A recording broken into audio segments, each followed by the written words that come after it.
will talk just briefly about meditation, just like I did about relaxation. Very, very essential in life, not only during labor. When you meditate, you are learning to observe your thoughts and be selective with your mind.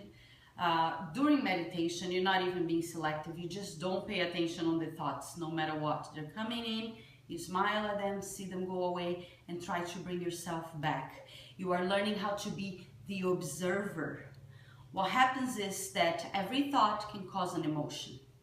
Sometimes they're just random thoughts, you don't even pay attention, but sometimes all of a sudden you're thinking about something and you're creating a little story in your head, and all of a sudden your body believes, just like if you're watching a movie and your body starts to respond. You create an emotion and there you go. You are feeling it and it's very real. Now you're feeling either anxiety, stress, fear, or maybe great feelings. You're feeling loved, you're feeling reminiscing about the past, you're feeling great emotions. The thing is that some thoughts are supportive of our growth and our evolution and our thriving and our success. Other thoughts are not. How do you tell which ones are which? How do you tell which ones to pay attention when you don't even realize that you're thinking in the first place? When you're just going on and on and on, and when you catch yourself, the thought already turned into an emotion. And now it's harder to turn back because the emotion is already released. The hormones are released and they already caught you. So when you meditate, you are learning to observe your mind. Then you can use this technique throughout the day. And it's super important because then throughout the day you start realizing, why am I thinking of this? This is not helpful for me. And you let it go before it even turns into an emotion. If you don't have this ability to see the thought coming, it's just gonna catch you out of guard.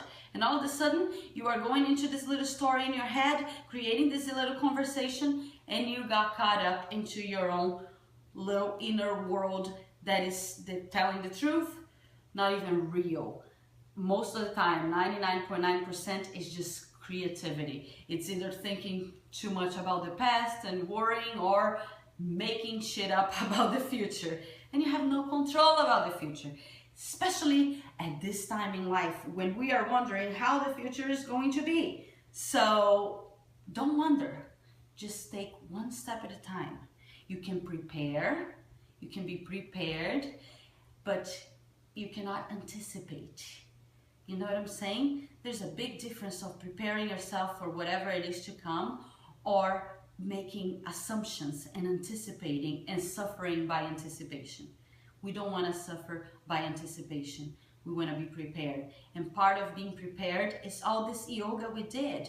Now you trust yourself, you trust your instincts. You're ready for whatever it is to come. If I end up getting to C-section, if I end up getting to this, my mind is neutral. I'm accepting whatever it is to come, and I'll do my best in whatever situation. Instead of just not being prepared, anticipating, creating a story in your head of how things should be, and when things are not the way they should be, you blow up. Now you lose control, and now everything went down the drain, and then you don't enjoy the present. So let's do this, and I want to urge you to try to do this at least 3 minutes a day. You grab your phone, you put a timer, and you don't look at the clock for 3 minutes. You let the clock ring.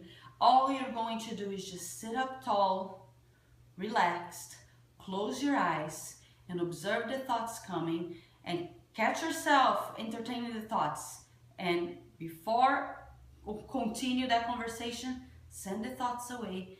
Bring the mind back to just feeling your breath, to just feeling your body.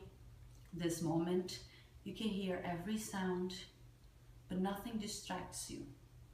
And we're not doing this for 3 minutes over here because the movie is already too long, but you have to do this at least 3 minutes a day so you can start training your brain to serve you. Very important. And another hint that I would like to put it out there, another tip for doing labor, and that's something that I'm gonna use, is having headphones or having earplugs for whenever I am into this zone that I want to just tune everything out, because people might be coming in or whatever. The least people you have in your labor, the easiest it is, okay? Unfortunately, I'm gonna have to go to the hospital. I am now 35 weeks and I'm having IUGR, which is intrauterine growth restriction.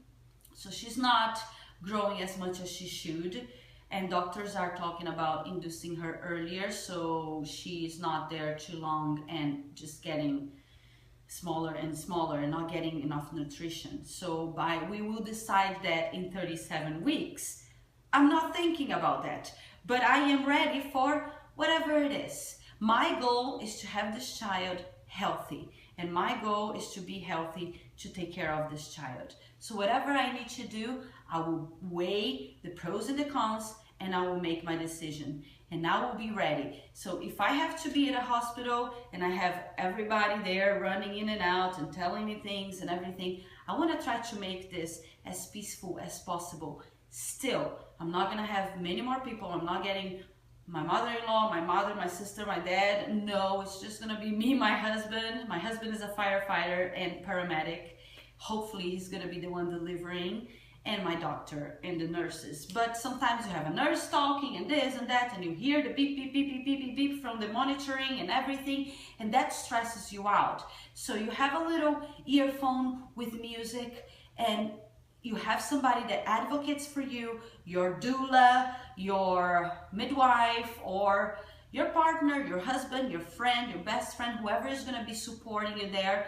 That person can be there kind of aware of everything that is going on while you get yourself on your own little world and just feel your body doing what it's supposed to do. All right? So if you have any questions, please put it down in the comment. This is a long video, but I hope you enjoyed. You can skip in the page the parts there and just take whatever works for you. And if you have any questions, you can ask me.